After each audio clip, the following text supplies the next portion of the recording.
Senate Bill 1060, a bill relating to voter registration by political party primary elections. Senator from Rockingham, Senator Obenshain. Mr. President, I'd move that the bill pass. Speaking to the bill. Senator has the floor. Mr. President, members of the Senate, this bill brings Virginia into conformity with virtually all states of the country which now allow voters to designate a party affiliation. Of those states, some have open primaries, some have closed, some employ a hybrid system, often granting the parties discretion to designate their own method of nominating their candidates. This bill is an equal opportunity bill. It is one that allows the parties, in this instance, a hybrid system in which either political party can designate that they want a primary, a convention, whatever nominating method they want, and they can choose who gets to participate in that process. If the party fails to designate who participates, it's an open nominating process. All registered voters of any political affiliation can participate. Mr. President, with that description, I would again move that the bill pass. Thank you, Senator. The senator from Fairfax City, Senator Petersen. Gentleman yield for a question. Would the gentleman from Rockingham yield for a question? I yield. The senator yields. I'd ask the gentleman that these primary elections, I assume, take place at regular polling stations, which include public schools and other public facilities. They do. From Rockingham. And further question, Mr. President. Would the gentleman yield for an additional question? I yield. He yields, Senator. And I understand that the purpose of the gentleman's bill is to restrict participation in the primaries, whether it be at the high school or where have you, but to essentially restrict the people that can participate in those primary elections. The senator from Rockingham. Quite the contrary. That is absolutely not the intention. The intention is to allow the Democratic Party or the Republican Party to establish its own rules as to how they or we are going to nominate our candidates. And it is up to the individual party to make that determination. If the Democratic Party and the senator from Fairfax's district decides to have an open primary, it is going to be open to all voters, and same goes with my district. So in no way is intended to restrict participation. It is to give the parties more control over their method of nomination. Further question, Mr. Chair. Would the senator yield for an additional question? I yield. He yields, Senator. I notice in lines 158 and 159 of the bill, one of the ways that participation can be restricted is a party can ban someone who had voted in the other party's primary on another date. They can be banned from participating in your party's primary. The senator from Rockingham. Well, Mr. President, to reiterate my point, this bill does not restrict participation, nor is it intended to restrict participation. It is intended to give the parties control over their nominating contest. And just as current rules permit Democratic Party to hold a mass meeting or a convention and designate who is going to participate in that mass meeting or convention, this allows the application of the same process to primaries that both of our parties currently apply in our nominating process, and it is the same as that applied in many states across the country. Further question, Mr. Chair. Would the gentleman yield for an additional question? I yield. He yields, Senator. Let's say someone had perhaps made the youthful error of voting in a Democratic primary.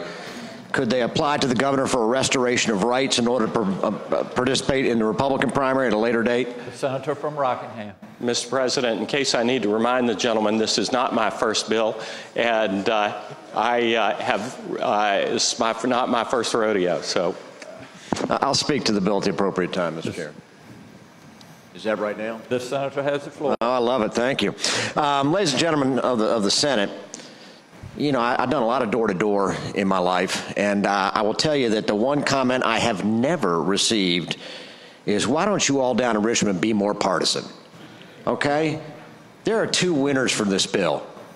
One is the Republican Party. The other one is the Democratic Party. The parties are going to get so much more power if this bill passes, but let me tell you who's going to lose. It's going to be ordinary people that just want to participate in elections. You know, not everybody labels themselves as a Democrat or a Republican or even an independent. They might be a libertarian one day, the next day they wake up a liberal, and the next day they wake up a conservative. The bottom line is we live in a free country, God bless it, and we live in a free commonwealth, and people ought to be free to associate. And political parties, we owe them no favors, okay? We're not here to put them in power and to give them the maximum power. We're here to allow people to participate. And primaries is one of the ways we participate. Unfortunately, as my colleague has correctly pointed out, this Commonwealth has become more divided and in some ways more one-sided. And a lot of us know this, that our elections are now more and more becoming primary elections. And I'm sorry about that, but that's just the reality. And when we shut the door on voters in primary elections, in lots of districts, we're shutting the door on them permanently, and that's not right. So I hope we reject this bill. It's going to cause mass confusion if we go to a new system. As you probably could have told from yesterday, I'm pretty happy with what we have in Virginia. Whether it wins or loses for me, I don't know. But I think we've got a pretty good system. People can participate. I wish more people did. But the bottom line is at least they're free to make that choice on their own and not let some party boss make that decision for them. So I hope we vote against this bill. Thank you, Senator. The senator from Powhatan, Senator Watkins. Mr. President, wish to speak on the bill, if I could, please. Has the floor. Mr. President, with all due respect to my good friend from Rockbridge, I recognize the desire on the part of some political parties for arrangements, if you would, such as this. But I'll tell you what, if this had happened 20 years ago, this old boy wouldn't be here now. He wouldn't have been here for about 20 years. I have spent my 34 years down here representing people in several jurisdictions from time to time. And you know what? It's very seldom that I ask them whether they were Republican or Democrat. And most of the time, they didn't ask me. Now, maybe some would say, well, they couldn't tell. But if that's the way it is, that's the way it is. But, Mr. President, you know, I'm very concerned of this direction because I think that it does breed control by parties rather than by people. And I don't really think that the forefathers had that in mind. I think what they wanted to make sure of is that everybody got the opportunity to select who was going to be running and ultimately elect who was going to represent them.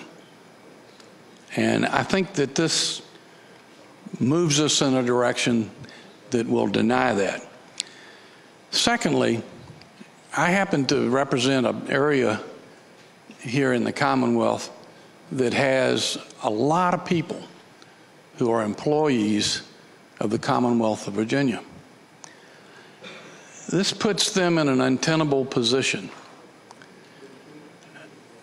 because if they register, even if they register as unaffiliated or independent, the first time they see fit to vote in a primary, or they see fit to attend a mass meeting or a convention, then they must register with the party that held that primary or that mass meeting.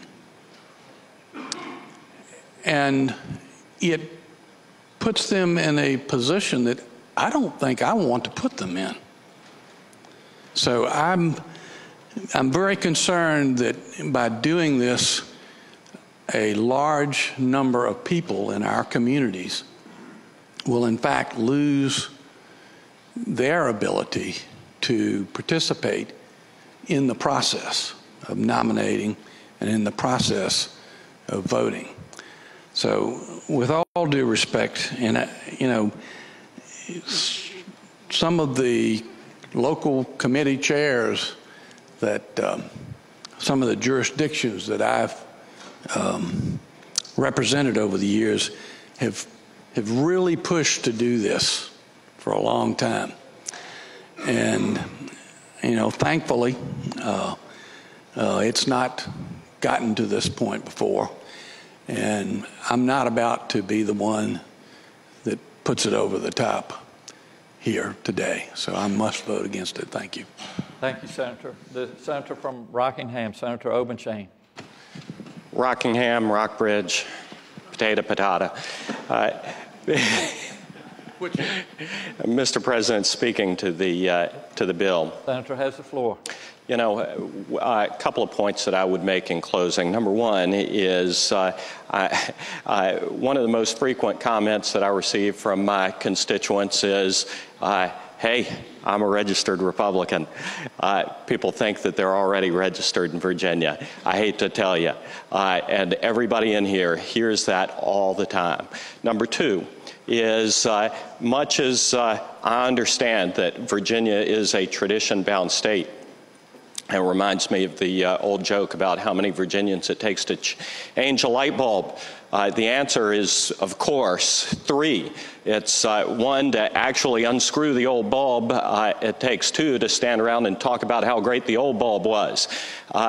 We here in Virginia seem to forget sometimes that there are other ways of doing things. And the end of Western civilization has not come to the vast majority of the states that have party registration.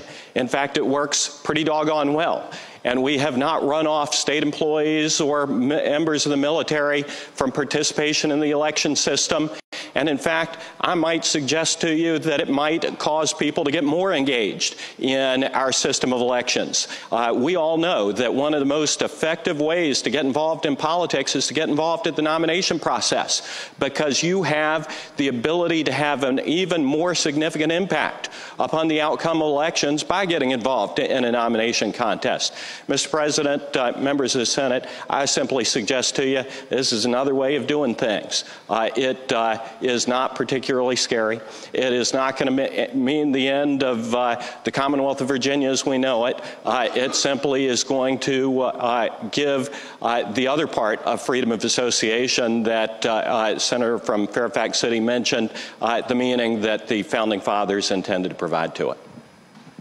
Thank you, Senator. The senior senator from Fairfax County, Senator Saslaw. Mr. President, members of the Senate, Senator from Fairfax City is exactly right. Things like this will tend to just make us more partisan.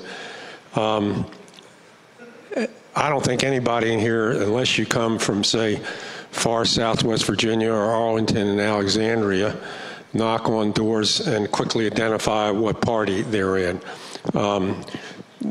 Probably 37 of us or 38 of us just knock on the door and say we're so-and-so, running for re-election to the state Senate. And you're right, a lot of people think that they are registered in one party or the other, and I've reminded them that they're not. And I also remind them it doesn't make any difference. And while, there's a tendency in both parties to say, we need to get our base out, we need to get our base out. There are some people who will tell you that's a very good thing, and there are some people who will tell you, well, maybe you might want to think twice. But the fact is that this this state is governed best when it's governed by compromise and not dictated to strictly, and they should have an input, both parties, by party basis. And the system that we've had seems to be working fairly well. And I got to tell you, I have, on a rare occasion, I've had people say, why don't we register by party? But like I said, it's extremely rare, usually 1 home or 2 homes per election. And usually, you try to knock on thousands of doors, or as many as you can. And I would hope that we would defeat this legislation, because I don't think it's going to provide for good government. If anything, it's just going to make us a lot more partisan. And believe you me, that's the last thing we need here. Thank you, Senator. The question is, shall Senate Bill 1060 pass? All in favor of the motion will record their votes aye. Those opposed, no. Are the senators ready to vote? Have all the senators voted? Do any senators desire to change their votes? The clerk will close the roll. Ayes 19, noes 21. Ayes 19, noes 21. The bill does not pass.